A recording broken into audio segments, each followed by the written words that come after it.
the debate, the examination and the future planning of all things social enterprise. And this is a special day because it is the last day of the forum. We've had 2 days of remarkable discussion and networking. The place is buzzing. So much work is being done and so many connections are being made. Well, I don't know about you, but I've been moved to tears. I've been inspired, I've been elated, I've been in absolute awe, been informed and been just damned happy to be around such remarkable, talented, passionate people who are making change and changing the world. So I want to know if you're up for another cracking day. Oh, great. Do you know, I was really worried because I thought the only people who are going to be able to engage in that response would be all of those of you who are in the zone and focus now you've done your yoga. And thank you all for contributing to that. How wonderful was that? And thank you, Koti, for making that possible. And I did worry. In fact, we worried as we sat about 8:45 thinking, was the social enterprise pub crawl and the ceilidh going to do better than we were going to do this morning? But, you know, just like you always do, you've changed our view on that, and you're here, and thank you very much for that, because we do have an absolutely fantastic day for you. So just a few things. For those of you who are here for the first time today, and there are some of the delegates who've only been able to join us on the Friday session, welcome. For those of you who are coming back, welcome back. It's great to have you here. We have outstanding sessions today, and if you have a look at the programme, please choose wisely and choose as many as you can possibly get in to the day. If you're still to catch up with people, I don't need to remind you, but time is flowing and flying. So don't leave it too late in the day. Use the opportunities in the coffee break and lunchtime, and of course the opportunities provided by the Enterprise World Forum, so the app.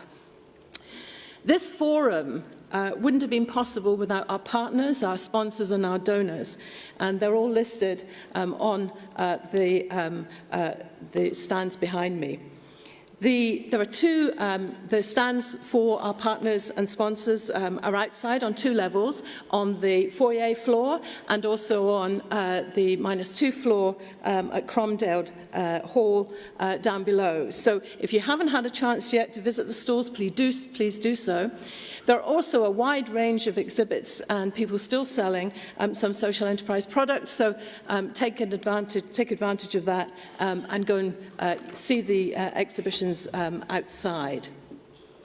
Also, we wouldn't have been able to do what we do, and the forum wouldn't be what it is without you, of course, the delegates. 1,400 of you from all over the world, 47 countries, participating, engaging and making what we have today, yesterday and on Wednesday possible.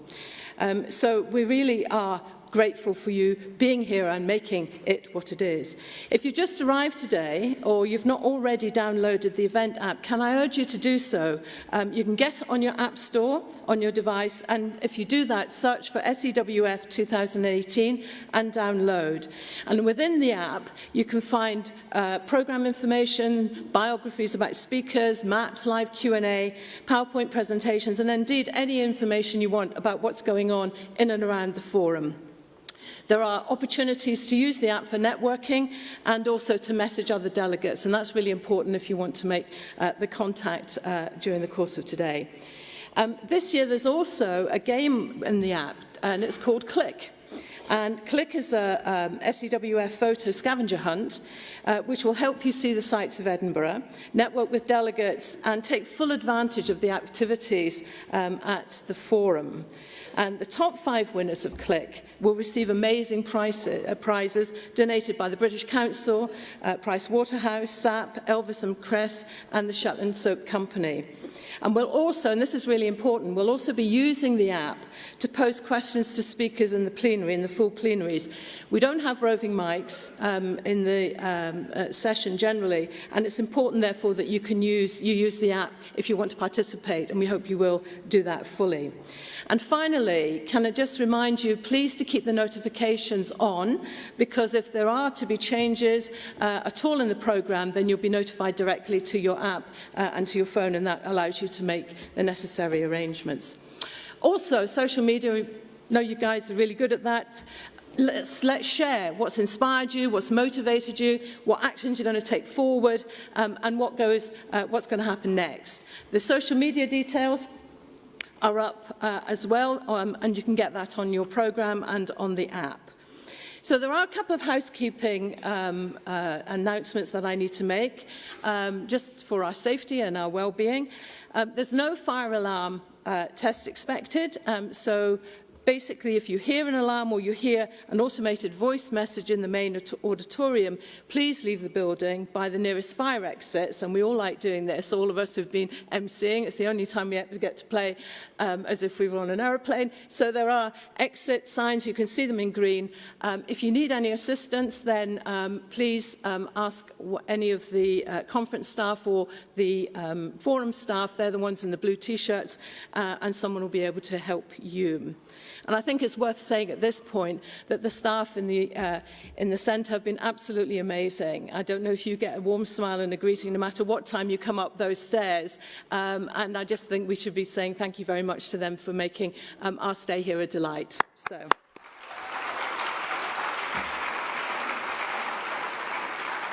So now I'd like to open the last day. And basically, over the last 2 days, we have shared some extraordinary stories and examples of social enterprise activity and impact.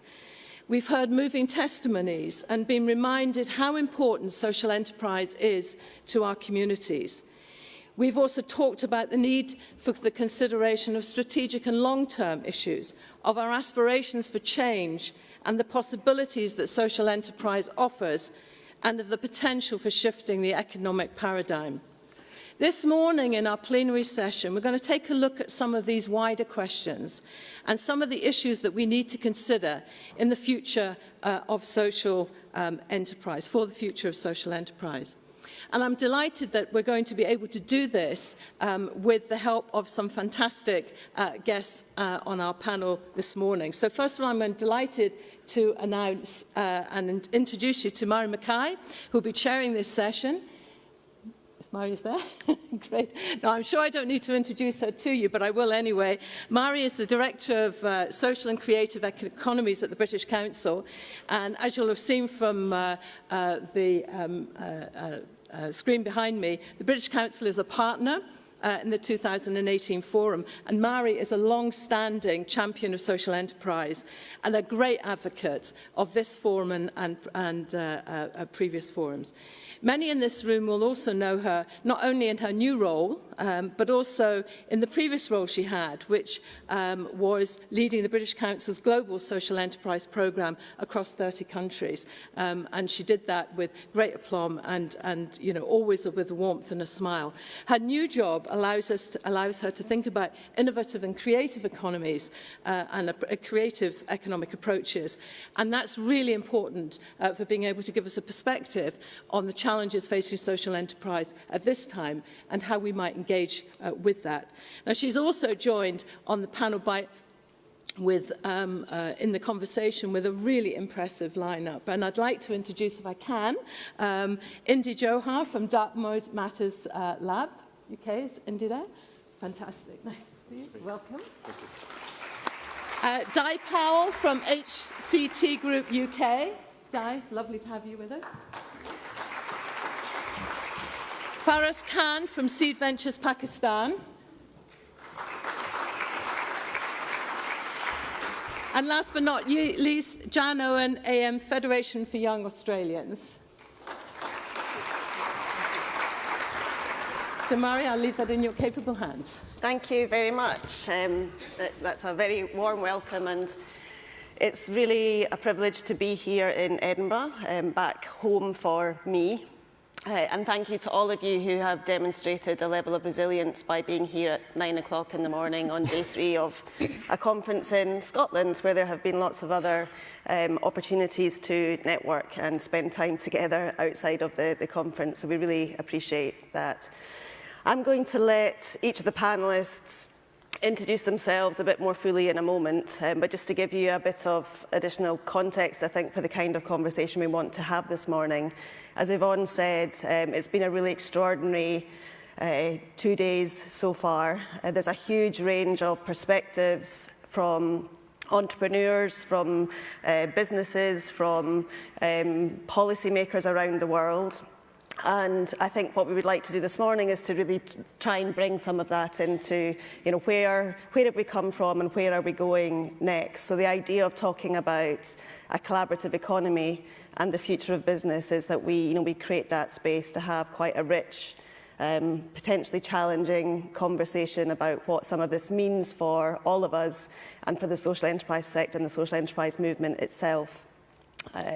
As Yvonne said, I've been privileged to lead the British Council's Global Social Enterprise Programme for the past 5 or 6 years, and we've seen extraordinary things happening around the world. We've been in a very privileged position of being able to work with entrepreneurs, intermediaries and policymakers, a number of whom you will have heard from already in the last couple of days and who are represented here. And there's no question that there has been an extraordinary shift in terms of the way people perceive social enterprise and the social enterprise movement. In the last 2 years in particular, I think there has been, for all sorts of reasons in terms of what's happening around the world, there has been much more of an appetite to really understand what does this mean for our economies. How do we move to a stage where we're not just talking about social enterprise as one option or one modality of thinking about how we do business, but what does it mean for a much bigger story around our economies and where we're all going.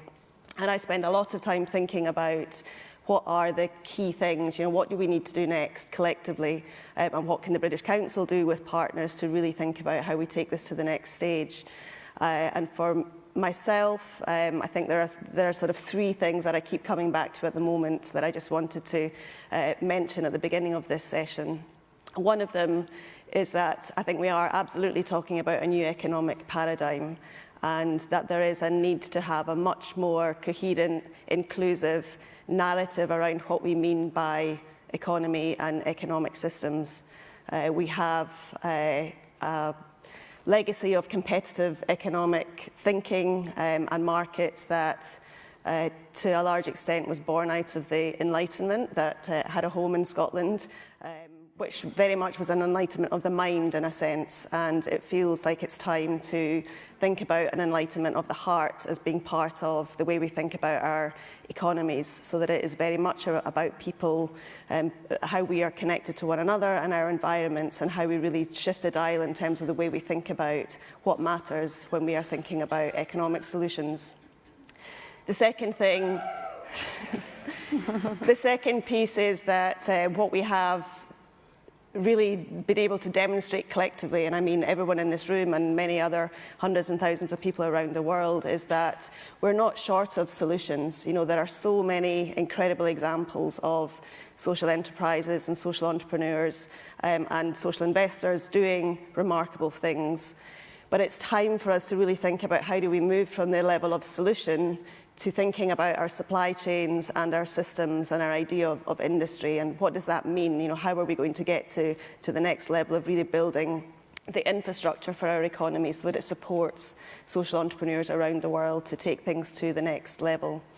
And the third piece, I think, is just something about the human story. What's been very interesting for me in the last just even 18 months is that there's a huge appetite from large institutions and organisations who would not have been thinking about that in the same kind of way, to really try and understand how do you mainstream ideas of impact and social enterprise? What does it mean to people? How do we tell a different story about our economies from a human perspective, moving away from ideas of power being the force behind economy to much more of a sense of empowerment and empowerment of people.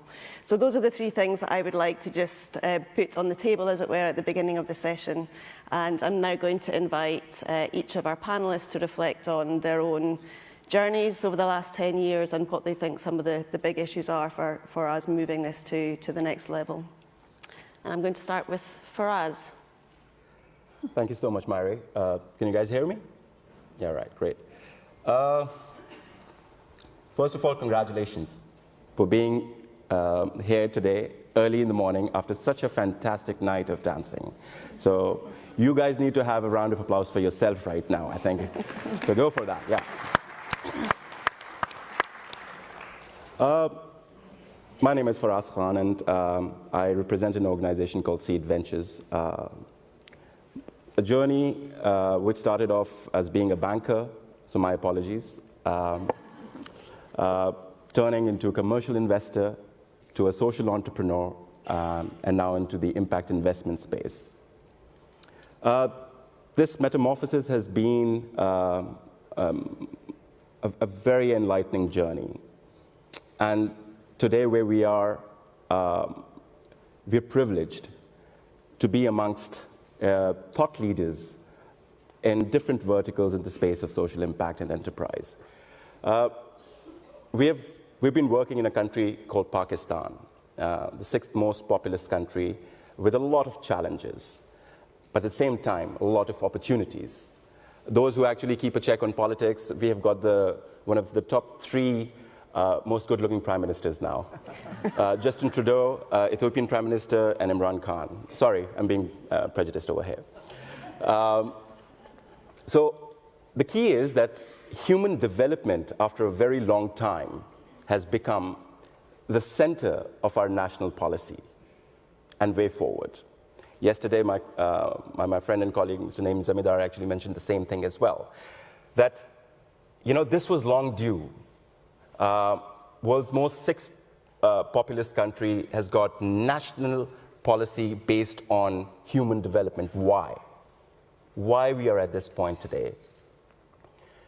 Over the past 3 days in this particular conference, we have seen a lot of stories, a lot of verticals in terms of technology, agri, schools, universities, ecosystem development, national policies on impact, enterprise, and fantastic conversations on integrating all those.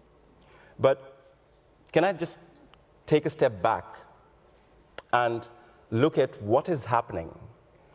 So capitalism, we all know, has kind of failed. It has been very successful for few.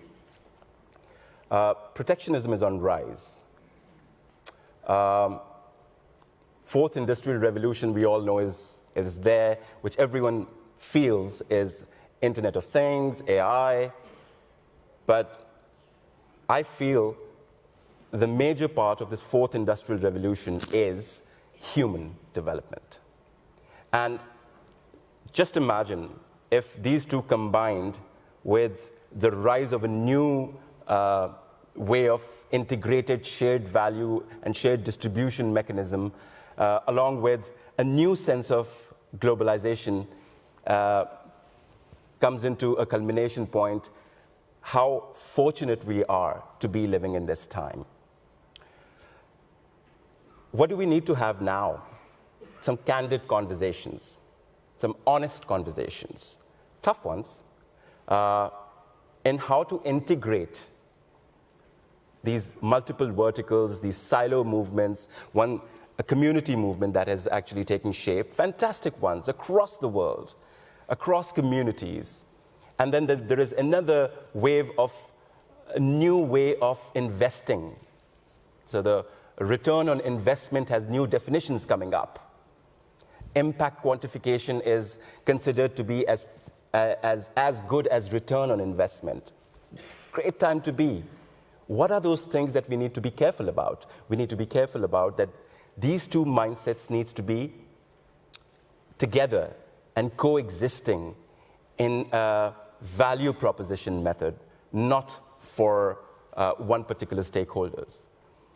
After a long time, communities and bottom of the pyramid is creating their own micro enterprises and creating wealth. That is basically reducing the deficit and the gap that what the government resources allow and what the social challenges require. So we are in a great position, all the communities, to leverage on this micro-social wealth creation. And this needs to be leveraged with an inclusive conversation, and create policies that is going to shape the national and global paradigms. Earlier, Indy and myself, we were having a conversation, and he said something very interesting, that dreamers, thinkers, philosophers, are those people part of this conversation? Yes, we have got fantastic technology companies, agri-experts, we have got brilliant entrepreneurs, we've got policymakers, but what about those dreamers and thinkers and believers who are like the architects of something really big? Are they part of this conversation? And if not, we need to make sure they are part of this conversation. So I think that's just a bit that I would like to share. And later on, probably, I'm sure you're not going to let me off so easily. No. Yeah. Thank you very much, Faraz.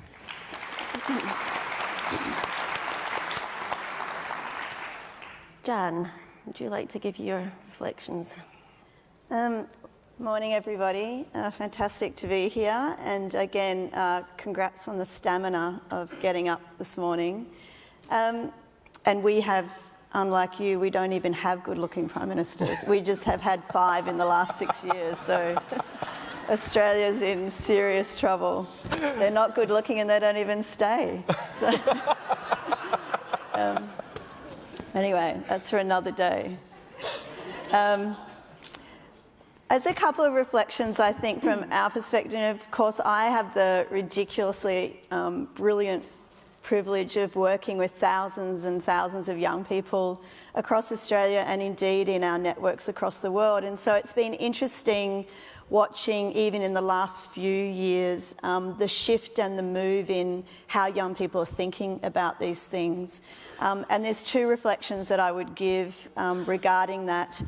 There's no doubt that the kind of mantra, I guess, that we've had in the social enterprise sector around value creation and the adding value rather than extracting value, which has been the kind of normal model around capitalism, there's no doubt that that resonates way more with a kind of a future generation of leaders and innovators. So how do we add and create value rather than extract is front of mind for this generation and future generations.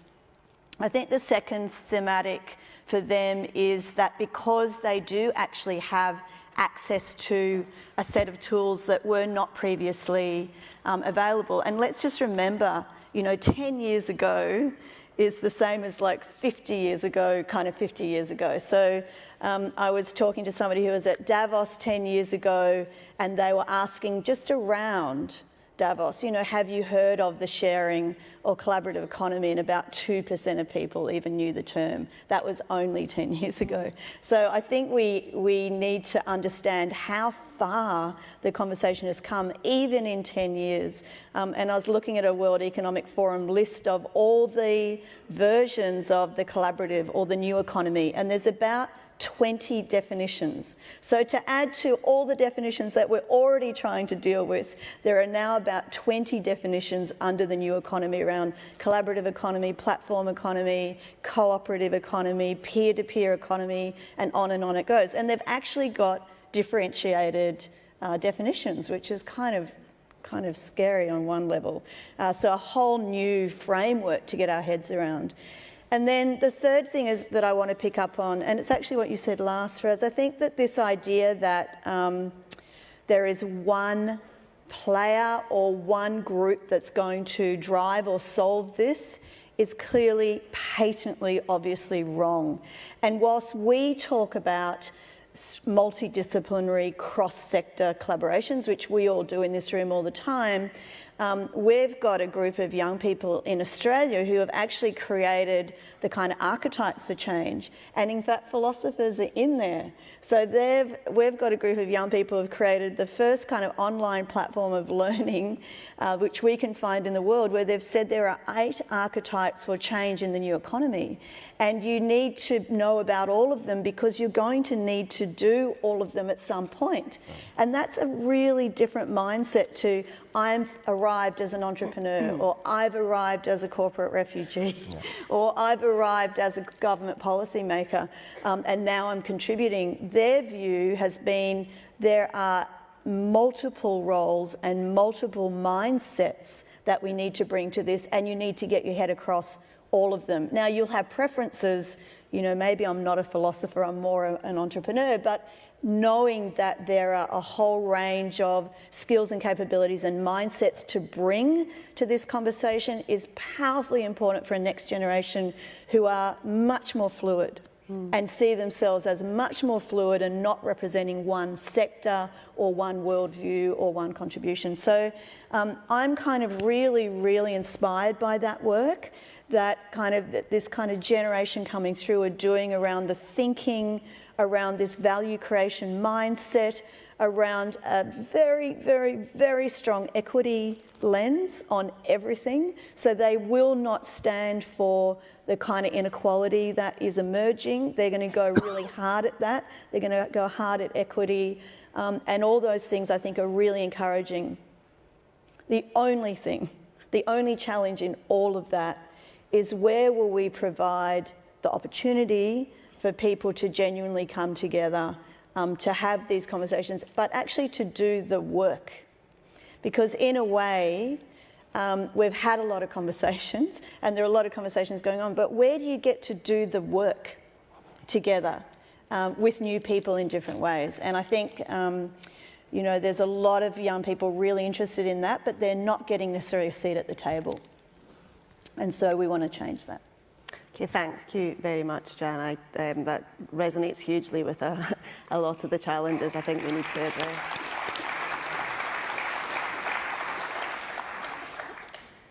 Di, can I move to you next? Thank you. I'm Di Powell, the CEO of HCT Group. For those who don't know, we're a transport social enterprise, been around for over 30 years. And originally grant aided, so we had a grant to provide transport for elderly disabled people, and realised around the 1990s that actually as a business model it was hopeless, that you had to go and beg for money to provide what should be provided anyhow. So we decided to turn the business model around and become what's now called a social enterprise. And that's doing commercial to fund social. So the last 10 years, what's changed in the last 10 years? 10 years ago, was it 10 years ago Saturday, 10 years ago tomorrow was the collapse of Lehman Brothers, which was basically the tipping point in the end, or hopefully the end of rampant capitalism. A lot changed then, but a lot actually for us changed for the better. So a few very, very clear things happened. One, and I think this goes back to what Jan was saying, that actually as a generation of people coming through now who still want to do well, but want to do good. And we're based in, our head office is in London, in the city of London. And we now attract an awful lot of people who really, really want to make a difference. And they want to do that by working in social enterprise. So I think that over the last 10 years has been, for us, a positive. There's been an awakening, I think, that the capitalism, the way it is structured currently and the way it is run for the few does not work and is not long-term sustainable. One of the ways to actually make business change is to take market share. The one thing any corporate doesn't like doing is losing its business.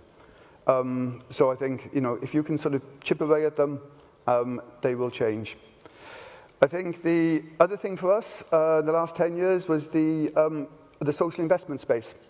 So we're a charity as a top company, and we've raised 3 rounds of social investment. The latter was earlier this year. And that has enabled us to have headroom to be able to create impact, which we couldn't have done before. So since the crash, the organisation has grown on average 24% a year for the last 10 years. And social investment has been a major factor in that. It's also enabled us recently to buy 2 private sector companies and turn them social. So you can actually build a sort of collaborative from what is there already. So you can actually take private and into social. I think one of the challenges, one of the big challenges, is that there is an ecosystem, and it's a stronger ecosystem by the day, and it's across the continents, but it's still not strong enough. And I think this is going to be one of the challenges. An awful lot of people do want to be social entrepreneurs, but far, far more would just like to work in an organisation that's doing good. Mm-hmm. Not everyone's going to be the entrepreneur. You can look at, go back in history, there's some fantastic entrepreneurs over the years, but there's an awful lot more ordinary people who want to get up, do an honest day's work, and feel that they've done good. We need to create an ecosystem for those people as well, for people who work in finance but not actually at the top ends of finance, who are bookkeepers and clerks and the likes. They still need to be able to work in organisations that are doing good. So I think one of the challenges for us, and it is the challenge for people in this room and people in this conference, is how do we ensure that actually the social enterprise movement doesn't also become a movement for the elite, but actually we include everyone at every area, in every section of the economy, to be able to work in our sector. I think I'll stop there for now. Thank you very much, Dai. Indy.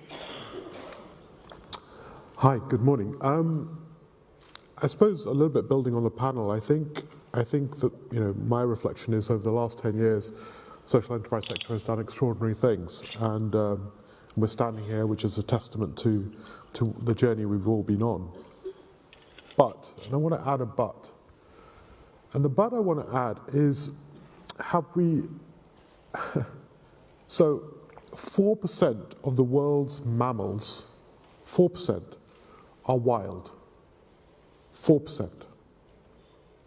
Not 40%, not 14%, 4%. This year, pretty much every global city hit a 2-degree temperature anomaly. If you look at the level of inequality growing around the world right now, actually what you start to see, the indicators are turning red. At the same time, we've had a kind of a Trump and Brexit and the rise of the far right pretty much all across Europe, and not even just across Europe, around the world, actually. And I suppose I want to ask the question, are we really making a dent? Whilst we've been doing incredible stuff, the world has been falling away. And whilst 2010, Lehman Brothers collapse was an important thing, actually what we see is an incredibly difficult moment arising. And the scale of automation that we're likely to see, so the current projections are one European bank is looking to going from 50,000 people to 800. Bertzinger, which is a brilliant neighborhood care company in Holland, has 10,000 nurses and has 50 people in HQ. 50 people. What we're about to see is the destruction of management as we knew it. So we're about to work into a world which is post-managerial economies. And those managerial economies are actually the middle classes, your middle economy space. Over the last 10 years, we've seen middle classes effectively have zero or decreasing wages. So we are in actually a very radical space. At the same time, I think the UK did an analysis of wage equality between men and women. And what it found out, but in 150 years' time, we'll have wage equality between men and women in the UK. So, actually Black Lives Matter, and actually a regression in social rights and human rights. I just want to benchmark what we congratulate ourselves about against the world. And then I want to really challenge, are we really doing enough? Are we really driving the 21st century conversations? Because I do think that there is a challenge which is much more structural on our way. We're about to see the largest transformation of our economies in a way that we've never seen before, perhaps for nearly 2 years. Are we part of that conversation? Accounting for the 21st century? Or have we become conservative in glorifying ourselves in social impact bonds and making them more effective around £1 or £2 million worth of investment?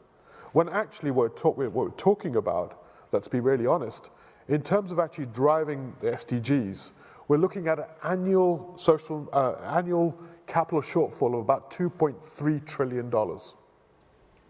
That is the capital required to deliver the SDGs. So, yes, we've come far. But really? In terms of actually people's lives, are we playing at the right scale? Are we playing at the right scale of the real issue on the ground? I don't think so. And I think the next 10 years of social enterprise has to become much more significant. I think we've built really important pathways, extraordinary successes, many of them sit here. But I think the next generation of conversations will have to be much more progressive.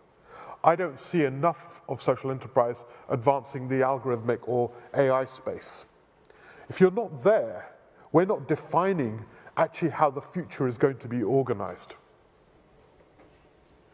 I don't see enough social investment looking at how do you fund billions of pounds.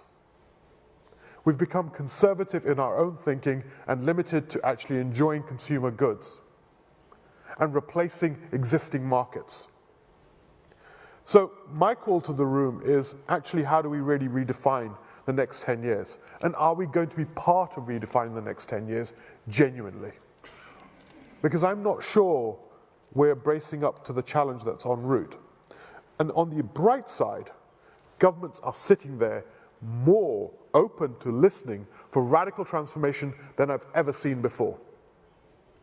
So we know, as Faraz was rightly saying, Industrial Revolution 4.0 is going to be massive in terms of, and could be massive in terms of actually destroying or enhancing inequality. Inclusive models of thinking about that are going to be fundamental. Reimagining monopoly rights, trust rights, accounting, new models of financing. We have to become much bigger in telling our story and driving real transformation. So I think whilst we can congratulate ourselves for the last 10 years, I don't think if we really get our finger out and really imagine the future, we're going to be meaningful. Meaningful to the change that's necessary. And the rules will be written by organizations and actors which are not here. So Google and Sidewalk Lab are investing 63 million to do a pre-planning application of a quarter of Toronto. A quarter of Toronto. So I think it's important we actually start to look deeply into the future and be part of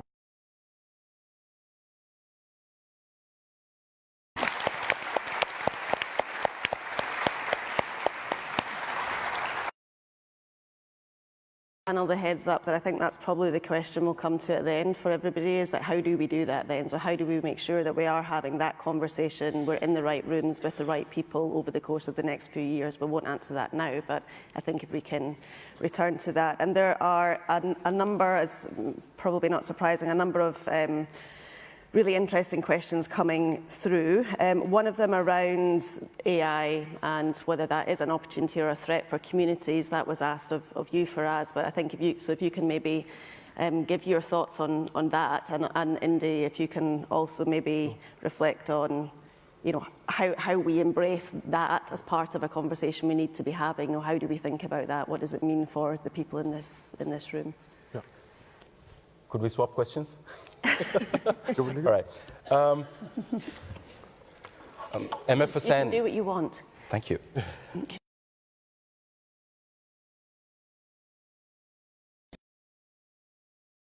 In your hand as the stretch of your canvas is unknown to you. So thank you, Indy, for actually creating a canvas in which we could actually contribute. Based on what you said and what the question is, historically, in the past, let's say, 5 decades, we have created an economy of consumers and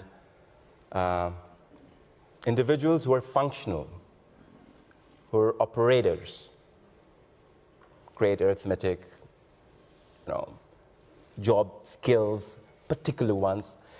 We need to move away from that to creating a human resource supply of creators and entrepreneurs. Unless and until we change that paradigm, I truly think that we won't be able to accomplish what you have envisioned, Indy. Technology plays a critical role. And if we think that the social enterprise space or the impact space is going to move or take the quantum leaps of faith and progress without technology, then I think we're living in a cuckoo's land, and we really need to take that reality check. Schools, for me, is we need to redesign the education. We need to recreate the education benchmarks of learning, because that's where I really don't think that in my lifespan I would be able to see that drastic, that phenomenal change. But I'm hopeful for my children and grandchildren and our grandchildren that they would see a world, but only if we focus on right at the start of mind development. I don't know, Indy, if you want to kind of add to that. I don't see it as a threat at all. And the reason why is that everyone sitting here and everyone that you know is more powerful than any general artificial intelligence that's ever been created or is likely to be created for the next at least 30 years. So every human being that we know is more powerful. So the problem is not humans. And on the other hand, if you look at technology, well, the Bertserger, the company I said, actually, when it's got 50 people in HQ, the nurses, 10,000 nurses, they've all gone to being better paid, more independent, more creative, more innovative, and have greater freedom to deliver around outcomes. And they've all moved upskilled. So what technology has done, as they're a platform business, is actually liberated human capacity, and liberated human capacity to become innovative. The problem is not technology. The problem, as Faraz was rightly saying, is are we actually unlocking the full capacity of what it means to be human? And have we built the institutional infrastructure to reimagine the incredible nature of what it means to be human, as opposed to imagining humans as bad robots, which we give instructions to the limit of our ability to understand their role. And I think the reality is, when we employ people as a subset of our mind, as opposed to imagining them to being the most extraordinary agency of change that they are. And if we want to live in that world, and that is the world we need to live in, and that world can be massively opened up by technology, only if it's done in the right way.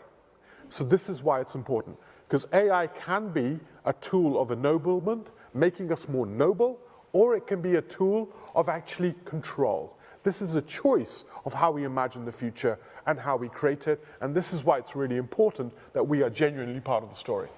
Well said.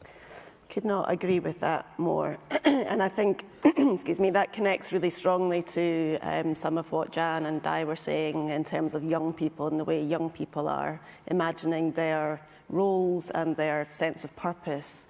One of the things that we reflect on quite a lot in terms of the work we do with social entrepreneurs and creative entrepreneurs is that what makes it different is that there's a sense of human agency about the work that all of us do. It's about what comes from within primarily.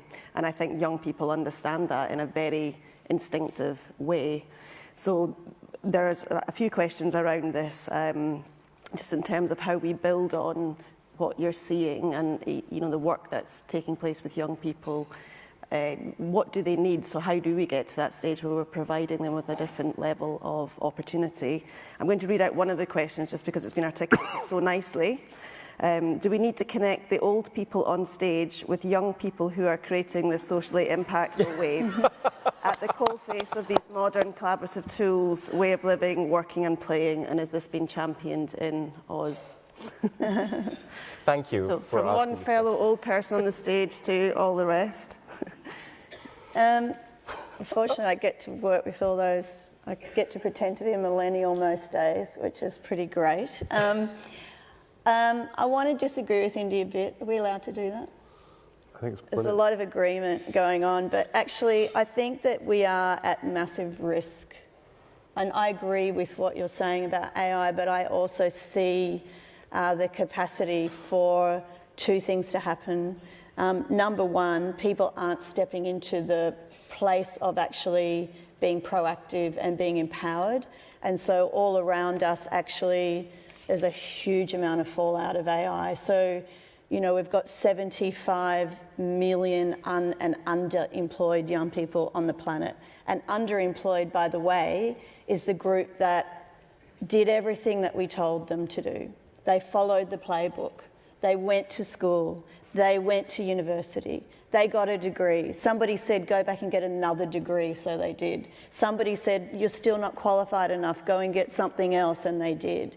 And they're still not actually actively contributing, and they're certainly not, they're sitting in the gig economy in a casualised, insecure labour market where you get paid nothing for nothing, and they've got 2 degrees or whatever. And this is endemic across the world. So that group of young people who are the most underutilised asset in our entire talent pool can't crack in. They can't actually even use the skills that they've gained. And there's no way that anybody's inviting them to the table to talk about the future of AI.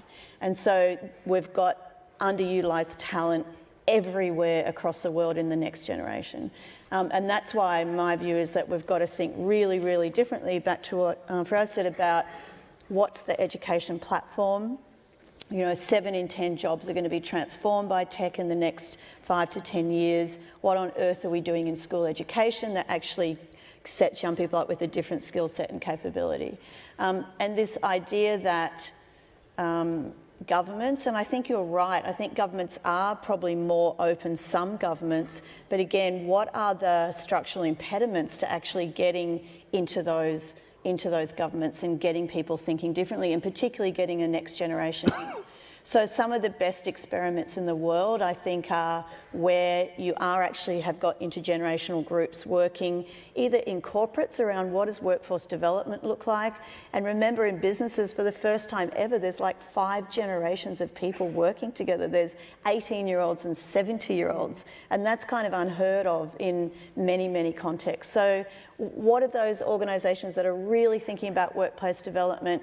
How are they thinking about reverse mentoring? How are they thinking about, you know, accessing or unleashing young people into those new environments and thinking about doing things differently? And also, how are governments actually reducing barriers for people to actually come together and design things differently? So again, some of the best experiments that we're seeing are at the city level around the world, and I think cities are really, really, really important now because they're the places where there is this opportunity for the collaborative economy to kind of work and for people to take greater risks, and cities are being incentivised to do that work, which I think is really important. But until we actually think I think strategically about, it's not just about entrepreneurs, or it's not just about government officials and policymakers, or it's not just about big business, but again, this point, what is the whole range of skills and capabilities that people can bring, the innovators, the creators, the philosophers, you know, how do we bring that to the fore? I think we're really going to miss a huge opportunity, and it will come at us. And I agree with Indy that actually ambition may yet be our biggest challenge. Maybe we just don't have the ambition or believe in ourselves enough that actually what we bring is so powerful that it could change the course of history. And I don't think we really believe that. Could I just, in between yourself and Indy, my question is how? So all the top technology companies, VC-driven, are controlling that AI or future technologies. That's right. Now, we're great humanists in the room. We feel good, we talk good. We've got a level of pressure group as well. But we don't control the money. We don't control that level of financial ambition. So what you said is absolutely right. What you said is right. But can we control, for control is probably a very strong and wrong word, but could we influence these technologies to become more humanist?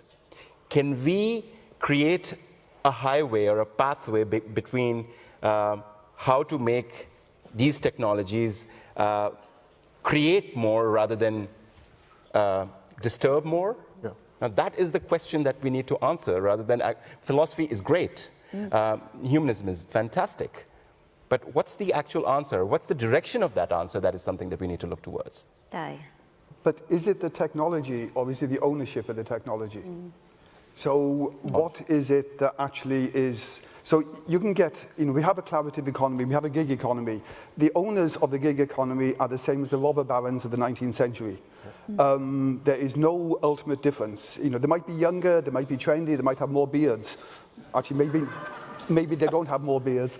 But it is exactly the same. So, people that say Amazon is a force for good, when actually, we know ourselves that actually the pay rates of the workers that actually work there, the gig economy, the Ubers of this world, the TaskRabbits of this world, all those, they are actually no better than the robber barons of the 19th century. Now, the technology is only as good as how we own it and how we use it. And I think one of the fears at the moment is because of the protectionism across the globe, because of what's happened, as you mentioned, with Brexit and Trump and the likes, and the move to the right in Europe, and that actually countries will be less collaborative per se, and therefore corporates will become much more powerful. Because the very, very large corporates, the IT corporates, they have got platforms that can have such an influence and could have a positive influence, but can also have a phenomenal negative influence. And unless we can look at the ownership structures and who actually owns the technology and who actually benefits from the technology, then actually we could get much worse before we get better. Indy, do you want to? I mean, there's multiple points of entry on this. I mean, one is, if you look at these platforms, you have to re-understand them. They are not free market corporates, they are monopolies. They work better and better the more monopolistic they get. So one thing is really re-understanding them as what they really are, and we have to see them perhaps more as a public utility, privately financed. And I think and that's all about how we reimagine the role of governance and regulation for a 21st century.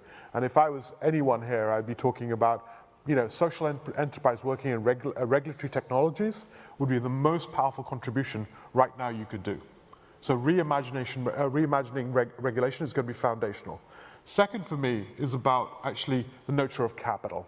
So Uber, or if you look at Instagram, the technology isn't that extraordinary.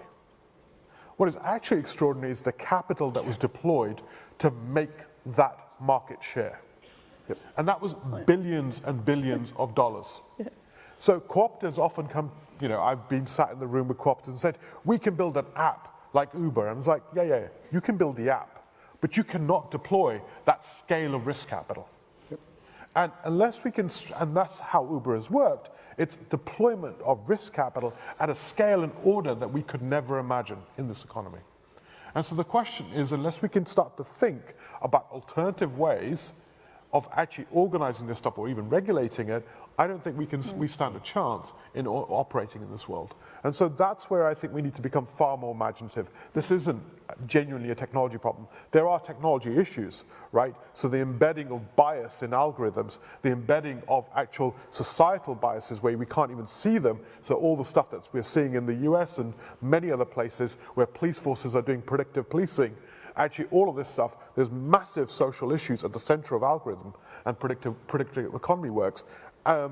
But that's one part of the story, and I would think that social enterprise and socially minded people need to be deeply in those futures and be creating genuine alternatives rather than just making chocolate bars in an ethical way, right? This is my push, that I think we need to be operating in that world,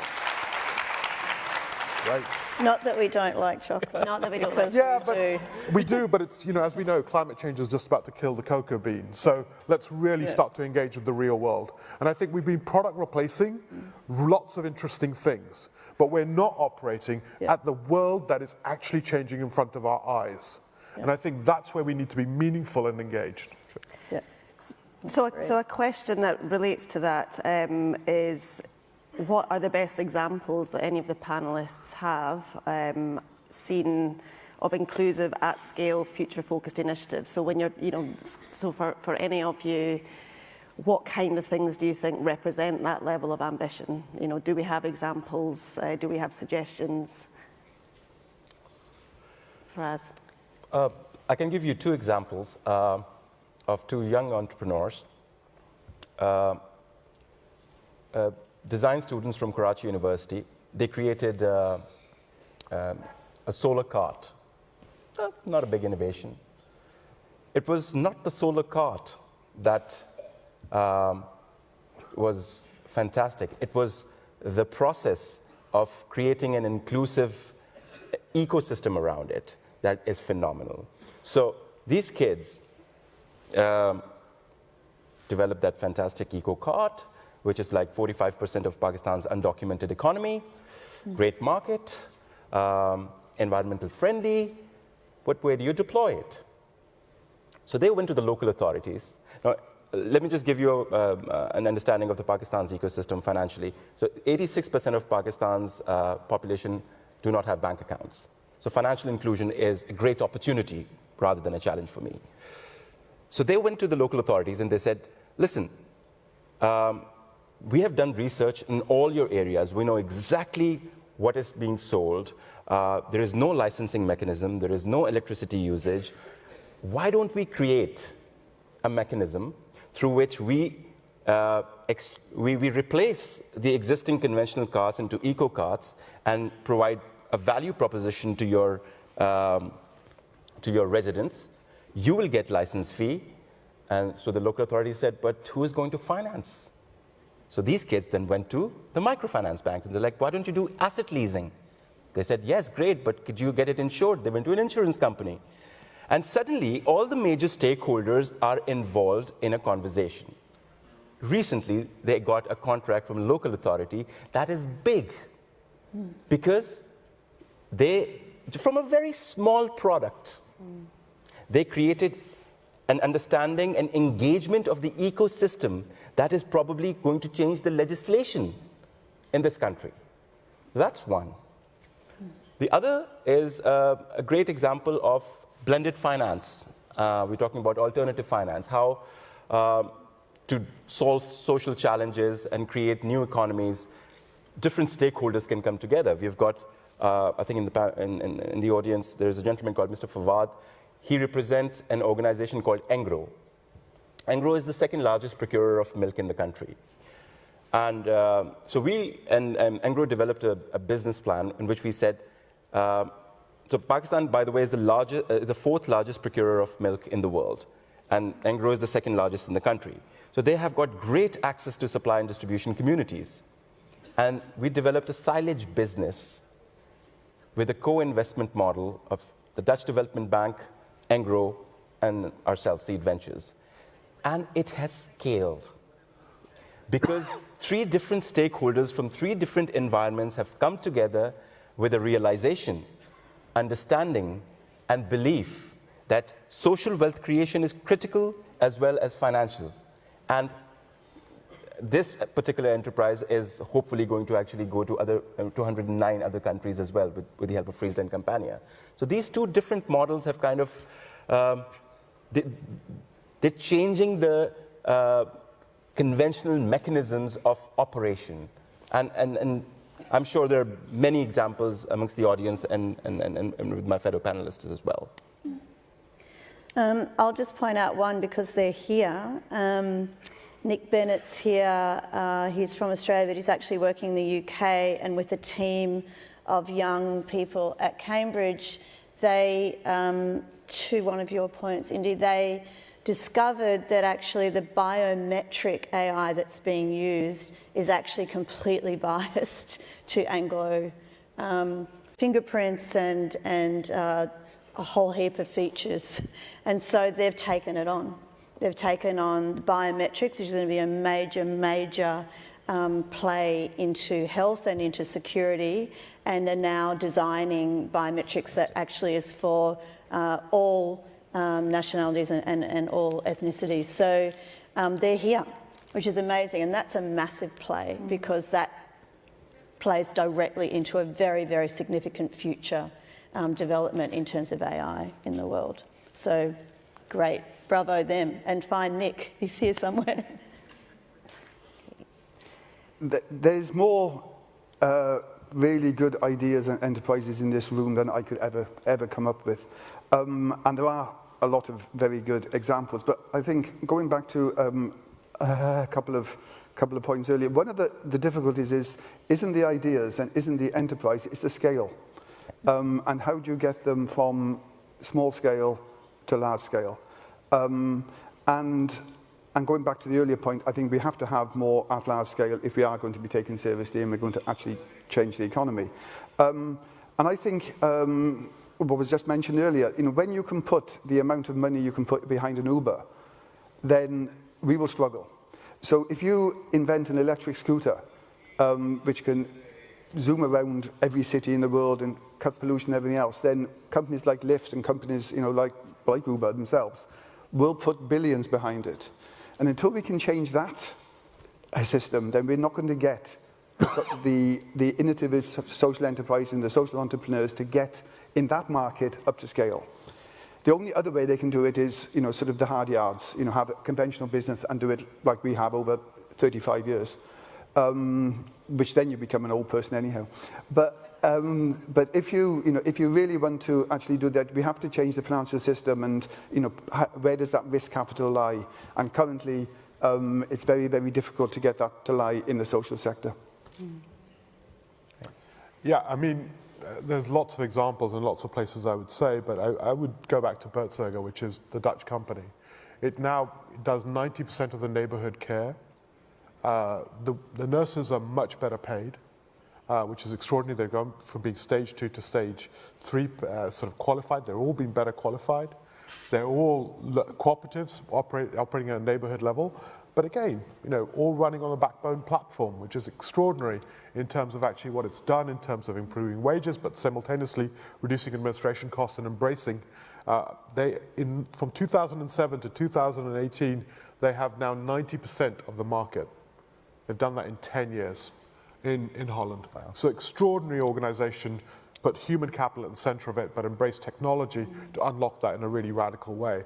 So I think that's one thing. I think the one thing I would suggest is, keep an eye on preventative health. All these smart watches that are coming about, we're going to see a whole generation of new preventative health. Social prescribing that we've seen will be reimagined in the age of digital.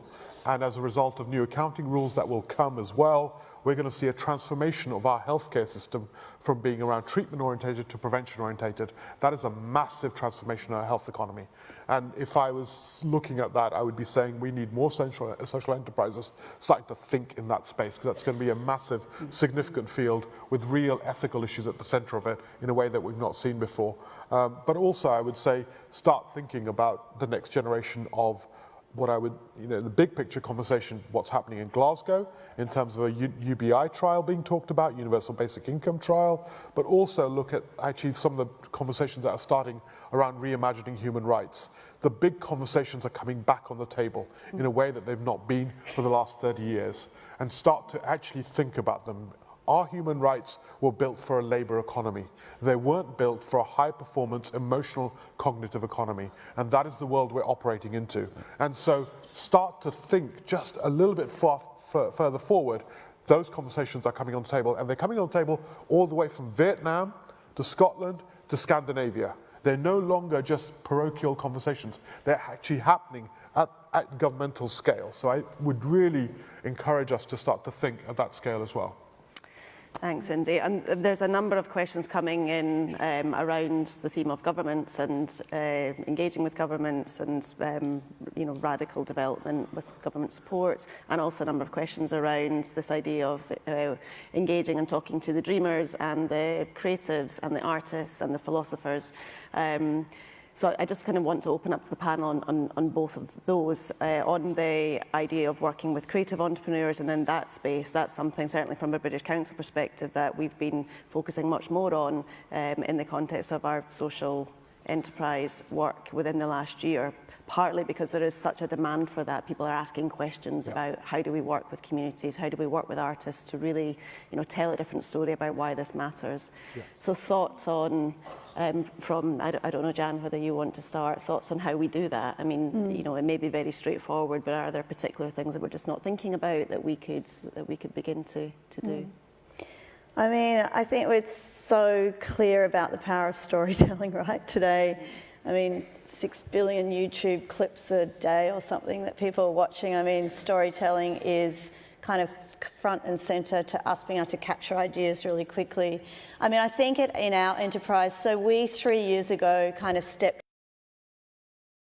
set up something called Y Lab, which is like the Youth Futures Lab. It's only run by young people. It employs young people. And those young people some of them are entrepreneurs doing their own thing, some of them are students, some of them are working in the gig economy. But this was really to create a platform where those who want to work together and who want to try things could actually do some things with governments and with corporations and with the kind of social sector itself. And it's been amazing to actually see the impact of groups of young people going and working alongside governments and inside corporations on workforce development and focused on kind of future issues.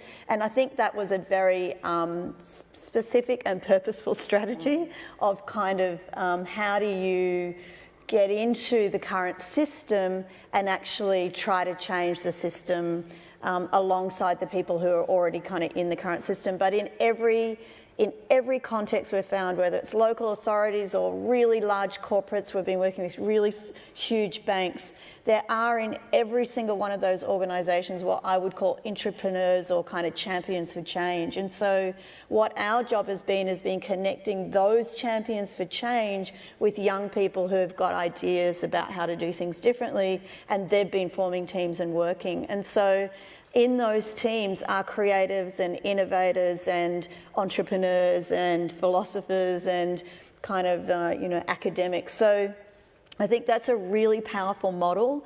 That model has the potential to kind of be replicated. So already inside Y Lab, we've seen the emergence of a Y Lab studio that's very, very focused on, in Australia, particularly young people of colour, finding a voice and a way to tell stories about their experience of living in Australia as young people of colour. So within this, there are these kind of micro enterprises that are emerging, and they're very collaborative and they're like small co-ops.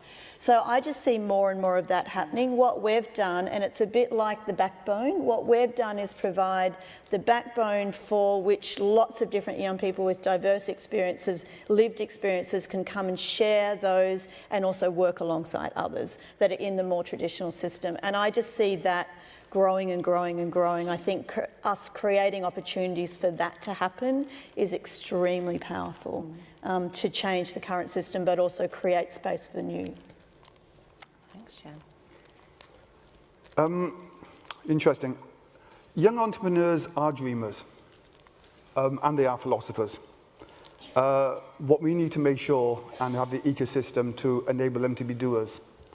So not create a generation of pontificators, but a generation of actual people who can go out and live their dream.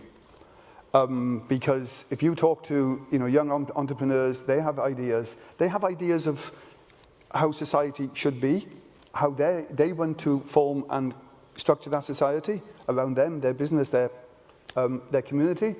They are philosophers. They've got it all. But what we have to make sure is they can deliver, they can do, and not end up just being a voice. I think things like Y Lab, things like School for Social Entrepreneurs in the UK, or Unlimited, organisations like that, they can be hubs. You can have incubators that you can support around.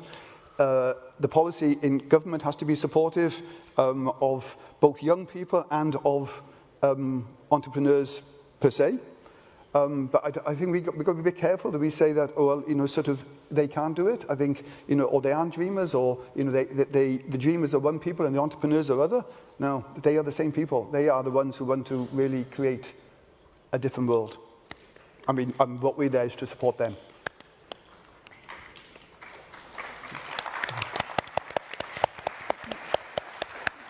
Okay, I'm going to take your question head on, really. I do think, because I think it's great. It's a really important question, and I think we would be. It's not appropriate to sort of perhaps sidestep it. I think the role of creativity is really critical right now, and I don't mean creativity in a kind of nice way. I mean creativity in a way of decolonizing our futures from an LA idea of the world.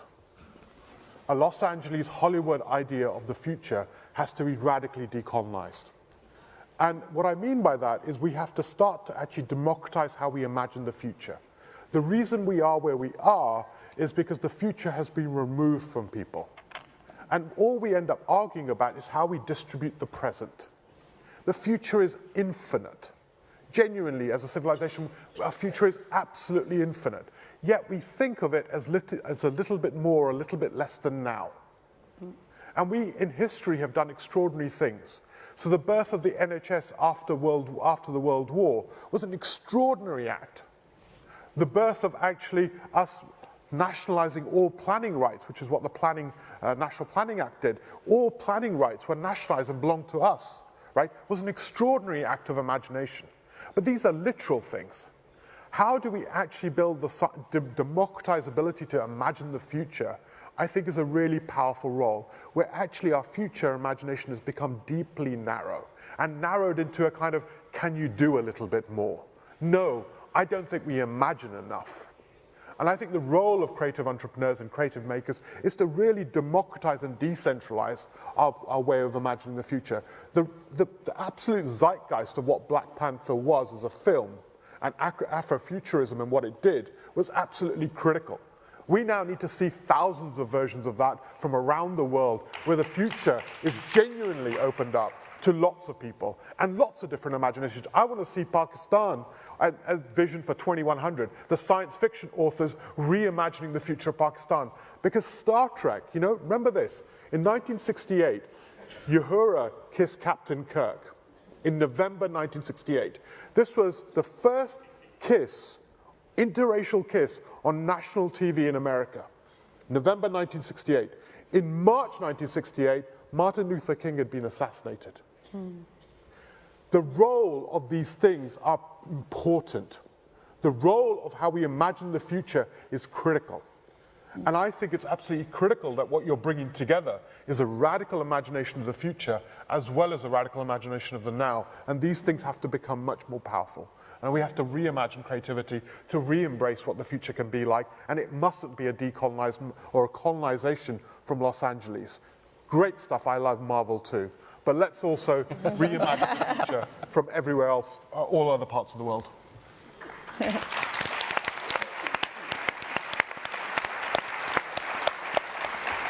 So we are rapidly running out of time, unfortunately, because we could absolutely keep going here probably for most of the day, if not longer.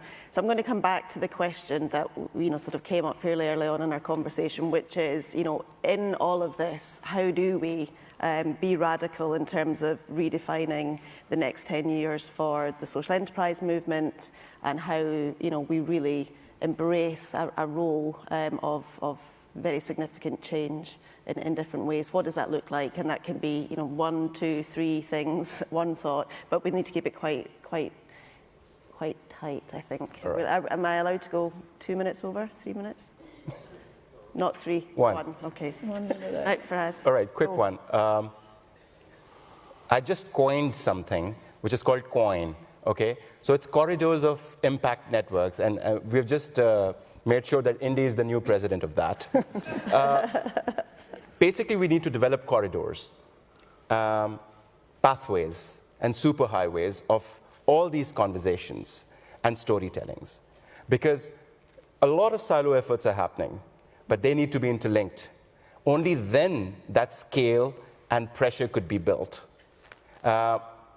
Whatever is happening in a rural village in Islamabad compared to in Kenya or Ethiopia, all the similar kind of ideas should be talking together and creating together rather than silo movements. So these corridors, pathways, and superhighways needs to be created based on probably the format of this conference. The governments should have a superhighway. Tech social enterprises should have a superhighway, and all these verticals should be kind of integrating into one kind of big pot and create. So that's just one of those things that I think we could actually create right now. Thank you, Faraz. I would build on that and just really think about us as a really, really complex, deep, but collaborative ecosystem. I think if we can articulate what the ecosystem is, if people can see where they are, I'm a kind of a visionary pragmatist, and so I want us to have a huge amount of vision and ambition, but I want us to be really, really connected and to really see what others are doing and really value that and understand the value that others are bringing and not just the bit that we do. So ecosystems, I think, are the way forward, kind of bring the superhighway up, and kind of visionary pragmatism. I'm not going to argue with any of those. I think that social enterprise needs to be in every sector of the economy and at every scale. And I think in 10 years' time, if we can get to that, social enterprise trade for social purpose. That's what a business should do. Every business on the planet should be trading for social purpose. Not trading for social purpose, why the hell are you trading? Why do you exist if it's not for social good? So we need to get that message out, not become an ivory tower of pontificators, but become an ivory tower of doers, and make sure actually in 10 years' time, the ecosystem is big enough to support people coming through with the dreamers and the philosophers and the entrepreneurs of the future.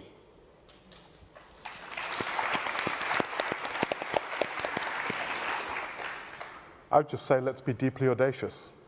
And whilst I recognise the doing capacity, I suppose one of the things I would like to just challenge is, I think there's a lot of doers in the room. And I think, give yourself time to think. Actually, the world is transforming in ways we cannot imagine.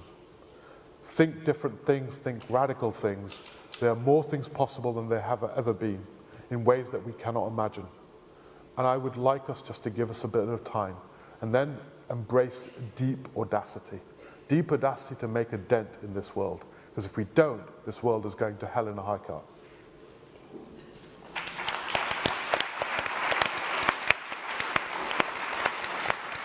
Well, my very sincere thanks to all of the panellists and to all of you, again, for being here and for, I know, listening very intently, and for all of the questions. And my apologies that we could only get literally to a fraction of them. There were many. I might make some commitments to doing some follow-up with these guys. You never know. But thank you all very much, and have a great final day of SEWF 2000.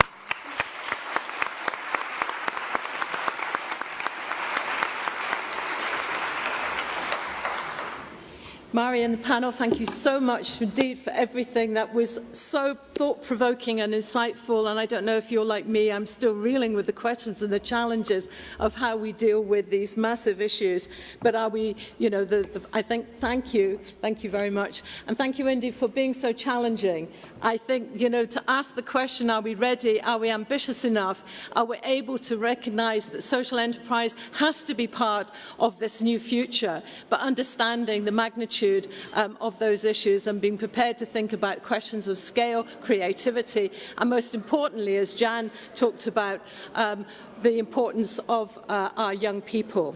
So that was an amazing session. Just before we move into the next plenary, for those of you who weren't here at the very beginning of this morning's session, we showed a very short clip, and by popular demand we've been asked if we could show it again, so I'm going to do this. So I hope you enjoy this short video presentation, which will just take 2 minutes.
Thank you very much indeed. Well, following on from that last, as I said, very thought-provoking and insightful session, we're now going to move into this next plenary, and I'm delighted to introduce this keynote session, Business as Usual is Not Good Enough. As you've just heard from the debate we've had, all of the compelling reasons why that statement is so true. And many of you in this room have been saying for a very long time that business as usual is not good enough. And since the economic crash, more voices have joined in that refrain, believing that the system isn't working, that there needs to be a shift in thinking, that business just really can't go on as usual.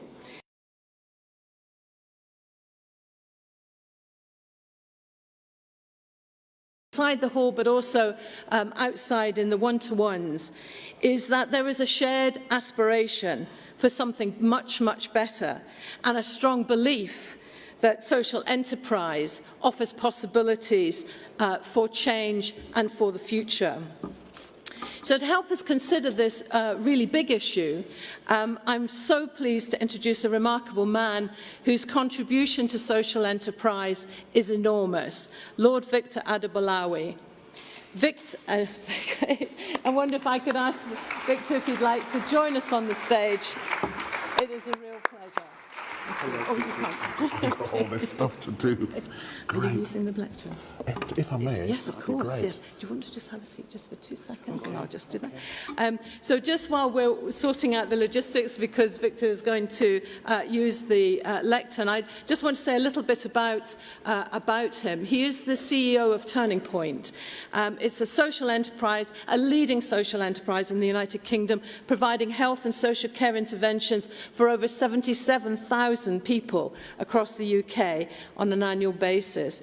His organisation champions the needs of those who are vulnerable in the system, and Victor himself, through that experience, both personal and professional, has chaired a number of commission reports into policing, employment, mental health, housing and fairness for the London Fairness Commission, for the Met Office, the Metropolitan Police, for central and local government. Victor sits as a non-executive director on the boards of NHS England, the Cooperative Group, Collaborate, KIC, IOCOM and Leadership in Mind.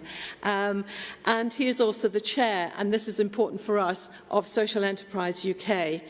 His many, many talents were recognised I'm sorry, I have to go on because we did say you were remarkable. I want people to know where this comes from. He was awarded a CBE for services to the unemployed and to homeless people and became a crossbench peer in 2001. There's much more we could say, and I'm sure you're going to say, please don't. But he is well placed to give us a perspective on this question, on the future possibilities for social enterprise and the challenges for business as we know it. Now, before I call Victor to the lectern, I also would like to introduce Paula Woodman, who is the head of Global Social Enterprise Programme for the British Council. Paula, thank you. And just a little bit about Paula, because you will have heard me say that Mairi, who led the last session, was also in this role. And it just shows you that in the British Council, we have this amazing talent of people who are not only brilliant at the job they do, but absolutely passionate about social enterprise. And Paula comes to her role with 20 years of experience on social enterprise. And she has really been a force for change in her area. She is, if I can just say a little bit about her background too, not only has she worked in the British Council for making change, but she also has been involved in running her own social enterprise and being a director of a social enterprise infrastructure body. And she too has been awarded with accolades for her leadership in this field. So two people in our conversation this morning who are really going to help us understand the challenges and the possibilities that arise from this very important topic of just exactly how we change the paradigms around business and the economy. So With no further ado, you'll be pleased to say, otherwise I'll be getting told off for this. Please can I ask you, Victor, to come to the lectern and to share with us your insights in the keynote address. We're delighted to have you with us. Thank you very much. Thank you. It's very kind. Thank you. Yeah, I was a bit worried there that the introduction might be longer than the actual speech. I just want to say a couple of things. I mean, in Scotland, things like CBEs are a bit, I mean, you don't do CBEs, do you? The Scottish amongst you will know that, so it's irrelevant. And I think I'm amongst friends, so you can all just refer to me as Professor the Lord Victor Adibowale, CBE. No, it's a real pleasure to be here. I can say this with absolute, and I love Scotland. My family, the first place they came when they arrived on the ship from Nigeria was actually Portobello, which is just down the road from here. So I know Scotland well, and it's great that you've got this, that you're having this conference in Scotland, not least because the Scottish Government, I think, has shown some real leadership, both in terms of what they've said and what they've done during the course of this conference, but what's behind that and the introduction, the core pillar of their economic and growth strategy being social enterprise. So we're in a good place, we're in a strong place, a place that understands the importance of social enterprise. So I want to say a couple of things, and I won't keep you long because I'm going to have a chat in a minute. I want to say a couple of things. First, just a few things about me, from me, as it were, and then something about the present, and then something about the future, if that's okay. The thing about having all these titles is that my ego's never involved, right? I wouldn't care if you all got up and walked off. You know, it's just one of those things. So, I run a social enterprise. It's called Turning Point. I also am the chair of Social Enterprise UK. And I believe that social enterprise is the future of business. I've been saying it since I became the chair of SEWF, and I'll keep saying it until it's true, right? But, and this is the thing that you need to understand, we're running out of time. There is a burning platform, and I'll say a bit more about why I think that's the case, right? I'll say a bit more about why that's the case. But I am in Scotland, and in Scotland, you have some excellent examples of social enterprises that are growing, that are doing amazing things, yeah, and it's just great that you've got 599 social enterprises formed in the last a couple of years alone. 34% of all social enterprises actually operating in rural Scotland, a majority led by women. You've got a government, as I've said, that supports what you're doing. 5 billion net worth of Scotland is the net worth of Scotland's social enterprises, which is just, you know, so recognisable, particularly at a conference which I'm told is fully subscribed, you know, where we have over 40 countries represented, and it's worth just understanding just how powerful social enterprise is in countries that aren't Scotland. In Ghana, 40% of social enterprise leaders are female, 3 times higher than the proportion of female senior managers in for-dividend business. In Bangladesh, a fifth of social enterprises are led by women. In India, over half social enterprises under 5 years old are growing businesses. 24% of social enterprises in India led by women, higher than 8.9% of female-led firms. In Pakistan, social enterprises are growing tremendously. 80% expect to grow operations and could be over 400,000 social enterprises across the country very shortly. In Kenya, 65% of social enterprises led by people aged between 25 and 44, where in Kenya 40,000 social enterprises exist. In Ethiopia, social enterprises are growing. Social enterprise leaders are young. 48% of those running social enterprises are between the ages of 25 and 34. Morocco, Philippines, Indonesia, Greece. In the United States, social enterprises are contributing more to the GDP of the US than the contribution of Silicon Valley, 3.5% of GDP. And this is the point. In the US, who gets the publicity? Who are we talking about? Are we talking about the 3.5% of the US economy, which is led by social enterprises, or are we talking about Silicon Valley? Hold that thought. Hold that thought. What we do know is that people's relationship with business has rarely been so out of sync. The relationship between business as usual, and what I mean by business as usual, and this is not going to be a slagging off business speech, because we do business. We do business. But what we do is business which is in partnership with the community. Business which is in partnership only with dividend is out of sync with the future. And it's not just me saying that.